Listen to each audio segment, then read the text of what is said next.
Hello friends, आज हम बात करने वाले हैं आपसे इनकम टैक्स रिटर्न के बारे में, जिसमें ITR 1 से लेकर ITR 7 तक के बारे में मैं आपसे डिस्कस करूंगा कि कौन कौन सी ITR होती हैं और किस किस पर्सन के लिए ये ITR भरी जाती है। तो सबसे पहले आपकी ITR आती है ITR 1। इसे वो व्यक्ति भर सकता है जो इंडिया में रहता हो, और इसे केवल सिंगल पर्सन ही भर सकता है, मतलब कि कोई भी कंपनी या फर्म या पार्टनरशिप फर्म इसे नहीं भर सकती है ITR 1 को। ठीक है, और जिसकी इनकम 50 लाख से कम होती है, ठीक है, उस फाइनेंशियल ईयर में वही भर सकता है। इससे कौन कौन भर सकता है? एक सैलरी पर्सन आपका, दूसरा one house property, other sources and agriculture income जिसकी 5,000 से कम हो या 5,000 तक हो। ठीक है, तो इन तीनों में से कोई सा भी केस होता है तो उस केस में आप ITR 1 फाइल कर सकते हैं। बट शर्त यह है कि आपकी इनकम जो होनी चाहिए टोटल वो 50 लाख से कम होनी चाहिए, तभी आप ये ITR 1 फीड कर सकते हैं। ठीक है, तो अब चलिए चलते हैं सीधे ITR 2 के लिए। ITR 2 सेम वही है जैसे ITR 1 होता है, बस फ़र्क इतना है उसमें जो कंडीशन दे रखी थी 5,000 और 50 लाख को लेके से ऊपर अगर कोई भी होता है, ठीक है, तो वो ITR 2 फाइल करता है। इससे कोई भी जैसे मान लो किसी की सैलरी या पेंशन आ रही हो, या फिर एक से ज़्यादा हाउस प्रॉपर्टी से रेंट आ रहा हो, कैपिटल गेन या लॉस हो इन्वेस्टमेंट में, कैसे भी हो, तो आप यहाँ पर भर सकते हैं इसके अंदर। ठीक है, या आपकी एग्रीकल्चर इनकम जो है 5,000 से ऊपर हो तो उस केस में भी आप भर सकते हैं। अगर रेजिडेंट जो व्यक्ति भर रहा है ITR वो नॉन NRI भी है, नॉन रेजिडेंट इंडियन भी है, तो वो भी इसमें ITR 2 ही भरेगा अपना। ठीक है, और डायरेक्टर ऑफ कंपनी जो होती हैं वो भी ITR 2 ही फिल करेंगी। इसमें लिखा हुआ है the total income from the above source 50 lakh से ऊपर हो सकती है। ठीक है, अब आता है ITR 3 आपका। ITR 3 कौन कौन भर सकता है? बिजनेसमैन प्रोफेशन जो होता है वो, salary person, house property, capital gain and other sources वाले पर्सन। क्योंकि इसमें अगर जो कोई भी audit, balance sheet, manufacturing, trading, P&L ऐसे अकाउंट्स बनवाता है तब वही सिर्फ ITR 3 फाइल कर सकता है।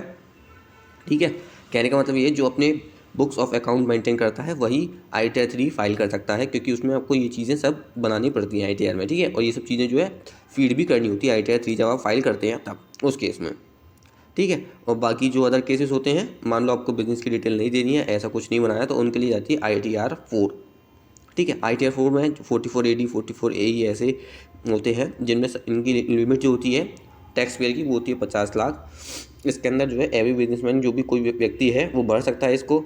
ठीक है, इसके अंदर आप अदर इनकम वगैरह भी दिखा सकते हैं ITR 4 में, बट इसमें आपको जो है बिजनेस का बेसिक डिटेल या बुक्स ऑफ अकाउंटिंग नहीं देनी पड़ती है ITR 4 में। ठीक है, ITR 3 और ITR 4 सेम ही है, बस ITR 3 में ज़्यादा डिटेल देनी पड़ती है और ITR 4 में आपको कोई डिटेल नहीं देनी पड़ती है। ठीक है, और सेक्शन 44AD 44AD है या 44AE इनमें भरना पड़ता है। 44AD में 8% तक प्रॉफिट होता है, 44AD में 50% एंड 44AE में 50% डीम्ड प्रॉफिट माना गया है।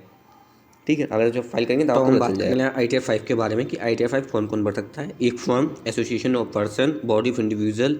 ठीक है, तो ये सब नीचे नाम दे रखे हैं, LLP, लिमिटेड लाइबिलिटी पार्टनरशिप। तो ये सब चीज़ जो है ITR 5 को भर सकते हैं। ITR 5 के अंदर वही भर सकते हैं जिन्हें कोई भी डायरेक्शन नहीं लेना हो। ठीक है, जैसे जो आपके सेक्शन है 139 के डायरेक्शन जिससे नहीं लेने होंगे या नहीं मिलते, उनको ही ITR 5 फाइल करनी पड़ती है।